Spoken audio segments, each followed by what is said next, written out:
English basic question 2 I got the work, এখানে ভার্বটা কি হবে? তাহলে আমাদের মনে রাখতে হবে পজিটিভ ভার্ব অন্যকে দিয়ে কাজ করাই, যদি পজিটিভ ভার্ব অবস্থানে থাকে তাহলে যেমন cause, have, get, help, let, make, এর যদি পজিটিভ ভার্বের এখানে অবস্থান করে এবং তারপরে যে অবজেক্ট থাকবে সে অবজেক্ট দেখতে হবে ব্যক্তি না বস্তু।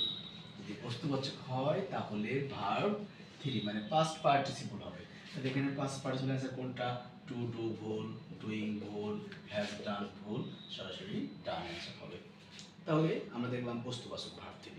এখন 2 নম্বরে I make him dash English. তাহলে এখানে ভার্বটা এই যে মেক পজিটিভ ভার্বের কাজ করছে, অন্য যদি কাজ করায়, তাহলে সেই ক্ষেত্রে হিম যেহেতু বস্তু নাই, ব্যক্তিবাচক, হিম ব্যক্তিবাচক হওয়ার কারণে এখানে ভার্ব 1 হবে। তাহলে অপশন খুঁজতে হবে 1 কোনটা আছে। আন্ডারস্ট্যান্ডিং ভুল, আন্ডারস্টুড ভার্ব 2 ভুল, আন্ডারস্ট্যান্ড ভার্ব 1 এটা কারেক্ট অ্যান্সার। টু আন্ডারস্ট্যান্ড হবেই না, কারণ পজিটিভ ভার্বের ব্যক্তিবাচক অবজেক্টের পরে ভার্ব 1 হয়, বস্তুবাচক অবজেক্টের পরে ভার্ব